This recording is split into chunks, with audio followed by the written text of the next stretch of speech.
Bulu tangkis atau yang dikenal juga dengan istilah badminton merupakan salah satu cabang olahraga yang sangat terkenal di Indonesia dan dunia. Di mana bulu tangkis termasuk kategori permainan yang dapat dilakukan di dalam maupun di luar ruangan pada lapangan khusus. Lapangan bulu tangkis dibagi menjadi dua bagian yang sama besar dan dipisahkan oleh net yang tergantung pada tiang net di pinggir lapangan tengah. Olahraga yang satu ini banyak menarik minat berbagai macam kelompok umur dan juga dari jenis berbagai macam kalangan. Selain itu, dengan bermain bulu tangkis, pemain bisa mengambil keuntungan dari segi sosial, mental, dan juga hiburan. Hampir mirip dengan olahraga tenis, bulu tangkis dimainkan dengan pemain di satu sisi yang bertujuan memukul kok melewati net agar bisa jatuh di bidang permainan lawan yang telah ditentukan. Tidak hanya itu, setiap pemain harus mengetahui letak dari kok masuk dan kok keluar. Hal ini perlu dipahami agar dapat memasukkan poin dengan maksimal, sehingga bisa memenangkan pertandingan. Bulu tangkis berkembang di Mesir kuno sekitar 2000 tahun yang lalu. Akan tetapi, ada juga yang mengatakan bahwa bulu tangkis juga sudah mulai disebut-sebut di India dan juga Cina. Permainan bulu tangkis ini diperkirakan berasal dari permainan Tionghoa, Jiangzi yang melibatkan penggunaan kok.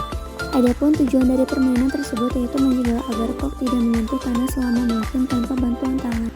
Sementara itu, olahraga kompetitif bulu tangkis diciptakan oleh salah seorang petugas Britania di Punt, India pada abad ke-19. Pada waktu itu, mereka menambahkan net dan juga memainkan permainan ini secara bersaing. Sedangkan di Inggris, tepatnya di zaman pertengahan, banyak anak-anak yang mulai bermain battledores dan juga shuttlecocks. Di masa itu, permainan ini memakai dayung atau tongkat untuk menjaga agar kok tidak menyentuh tanah. Dalam sejarah permainan bulu tangkis, Inggris membawa permainan ini ke negeri Sakura, Jepang, Cina, dan juga Thailand.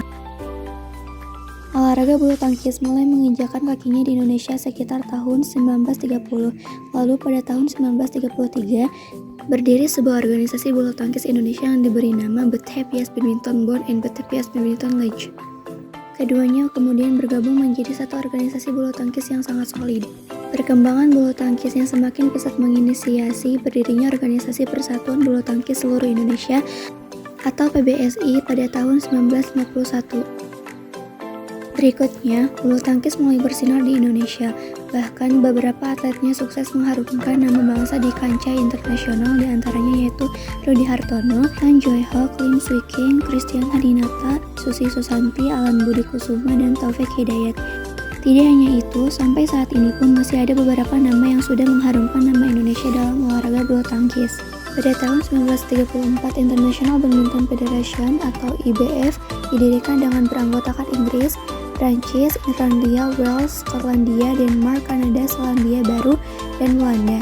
Pada IBF Extraordinary General Meeting di Madrid pada tahun 2006, IBF berubah nama menjadi Badminton World Federation atau BWF, dan nama ini masih berlaku hingga saat ini. Adapun alat yang harus ada saat melakukan permainan bulu tangkis yaitu raket, kok, dan net. Teknik dasar bulu tangkis antara lain 1. Dalam memegang raket, 2. Servis atau serve, 3. Gerakan kaki atau footwork, 4. Langkah kaki panjang, 5. Keterampilan melompat, 6. Sikat tubuh atau stance, 7. Pukulan atau strokers, 8. Drop shot, 9. smash, 10. Lob shot. Peraturan yang perlu diperhatikan dalam permainan bulu tangkis. 1. Jumlah pemain. Jumlah pemain dalam permainan bulu tangkis dapat dibedakan menjadi 3, yakni 1 tunggal, 2 ganda, 3 ganda campuran. 2. Penentuan awal permainan. Pertandingan bulu tangkis akan diawali dengan undian, yakni dengan menggunakan metode lempar koin yang dilakukan oleh wasit. Pada undian tersebut dilakukan dengan tujuan untuk menentukan pemain mana yang harus melakukan servis pertama kali. 3. Penentuan skor. Penentuan kemenangan di dalam pertandingan bulu tangkis biasanya menggunakan sistem best of 3 atau pemenang 2 babak. Jadi, permainan bulu tangkis ini bisa berlangsung sebanyak 2 hingga 3 babak. Setiap setnya, pemenang adalah pemain yang berhasil mengumpulkan poin 21 terlebih dulu. 4. Pelanggaran. 1. Kok nyangkut di bagian net. 2. Raket menyentuh net ketika memukul kok. 3. Ketika melakukan pukulan, raket melewati net dan masuk ke dalam area lawan. 4. Kok yang sudah dipukul tetapi jatuh di area luar lapangan lawan. 5. Pemain menginjak garis batas lapangan saat melakukan atau menerima servis. 6. Kok jatuh di luar lapangan atau melewati bawah net.